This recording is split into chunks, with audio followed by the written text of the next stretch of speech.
What is wrong with Africa? What's wrong with us Africans? What is affecting Africa? Where is Africa heading to? When will Africans wake up? What's hindering African unity, prosperity and progress? Why are we allowing our culture to be detected, distorted and ruined? Why are we allowing our brains to be stolen? Why are we misinformed, miseducated or misled by propaganda? Where is egalitarianism in Africa for Africans? It's only because we are on self-mental quarantine. Why have Africans remained slaves? Are we blinkered as Africans? Why are we on mental house arrest? Why are Africans self-centered? Why do Africans believe in survival of the fittest? Why do Africans believe in each man for himself and God for us all mentality? Why are Africans anti-inventory? Why do Africans undermine themselves? Why do Africans believe in begging than investing? Why does tribalism thrive better than unity in Africa? Why do Africans believe in non-African investors? Why do Africans believe that non-African investors will develop Africa? Why are non-African languages regarded as a measure of intelligence in Africa? Is Lindela a South African prison or it's a quarantine center for African foreigners in Africa? Self-mental quarantine is a deadly disease in Africa more than Ebola, HIV, cancer, malaria or COVID-19. Our dress code is non-African. Our food is non-African. We have abandoned our natural hair for artificial fiber. They call it hair. We bleach our skin to resemble non-African this. We have abandoned our culture for non-African culture. We have been made to believe that our religion is witchcraft. Our history is determined somewhere by someone outside Africa. Our future in Africa is in limbo. We have meant to believe in violence more than engagement. We Africans believe in corruption, fraud in the name of connection, not hard working. We are on self-imposed house arrest. First it was the flag following the cross. Now churches are profit-making businesses, benefiting individuals. Jesus fed 5,000 hungry people. African pastors are fed by thousands of hungry people. African traditional religion was about empowering people. Was Paul Kagame wrong by banning money-spinning pastors? How many African countries have leaders who are unifiers, peacemakers like Paul Kagame? Why are we not transforming Africa from rags to riches, from blood to bliss? Why are we on self-imposed house arrest, quarantined in our own mentality? How many Africans are in FIFA executive? How many African countries have hosted FIFA World Cup? How justified is the proportional representation of African teams in FIFA World Cup? Why was JJ Okocha not voted among the best footballers in the world?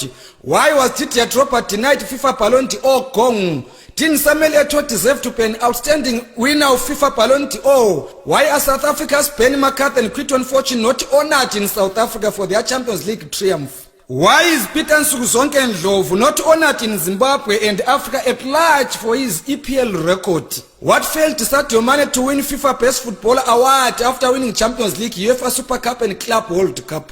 Why was Yaya Toure not the best midfielder during his prime time? Why does CAF give Best African Footballer Award to players playing outside Africa? How many arrests were made when Salim Muntari was racially abused at a fully packed stadium in Italy? What comes to African leaders' minds when seeing European footballers of African descent?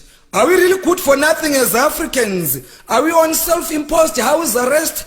Are we on self-mental quarantine?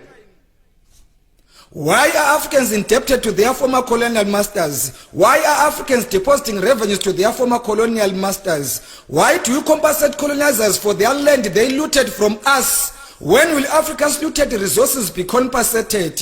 When will slave trade be compensated? When will be sanctions against African countries be removed? Why are blacks treated as an inferior race? Why was George Floyd brutally murdered?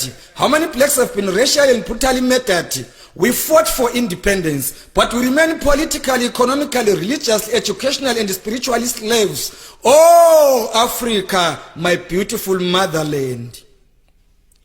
Why was Thomas Sankara assassinated? Was his killer brought to book? Why was Chris Hani assassinated? Why was his murderer released?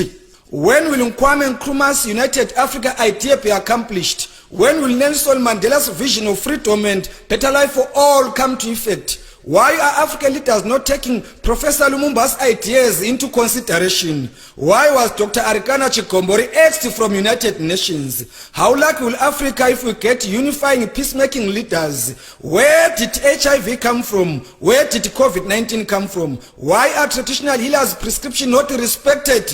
Why are traditional healers not recognized, respected and protected? Why are money-spinning pastors praised? Why do Africans need non-Africans' approval and validation for their own homemade vaccine? How many African countries begged Madagascar for their COVID-19 vaccine? What and whose interests, who protected? Why is it anti-Africa? Is Africa a lab for testing vaccines? Are we wrong to tell non-Africans who disrespect us to leave us alone and in peace? Africa is on self-mental quarantine. Fellow Africans, I plead before you all, let's urgently evacuate from self-hate and embark on unity of one Africa, one goal, one government, one vision, one mission, one currency, one common language, free movement of goods and people in Africa, a borderless continent for the biblical Canaan. Surely Africa will be a land of milk and honey one day. My poetry is an earthquake to all Africans. My poetry is alarming to all Africans. My poetry is a wake-up call to all Africans. My poetry is anti-African mental slavery. My poetry is an African weapon against imperialism. My poetry is perfect, proper, professional and pure. I don't rant, but I call a spade a spade. I don't provoke, but I'm vocal and visionary. I'm not a warmonger, but I'm a peacemaker. I'm not a politician, but an African patriotic poet. I am a Pan-African ambassador through poetry. I am the voice of Africa. I am Obert Dube, proudly African, proudly black, proudly Zimbabwean from Lupane.